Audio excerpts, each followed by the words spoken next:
నిన్ను ఎగతాళి చేసే వాళ్ళకి, హేళన చేసే వాళ్ళకి, నిన్ను చూసి నవ్వుకునే వాళ్ళకి ఇప్పటిదాకా సమయం ఇచ్చాడు. అయిపోయింది వాళ్ళ సమయం, ఇక నీ సమయం స్టార్ట్ అయింది. అడుగడుగున నాకు ఇలా చెప్పుకుంటూ నన్ను ప్రోత్సహించుకుంటూ వచ్చాడు నా తండ్రి.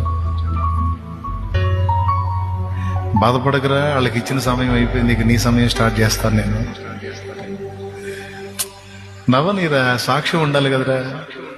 ఎగతాళి చేయనీరా, సాక్ష్యం ఉండాలి కదా. తృణీకరించనీరా. కొద్దిగా పెయిన్, నొప్పి భరించు. రేపు ఆనంద భాష్పాలతో నువ్వు సాక్ష్యం ఇవ్వాలి కదా.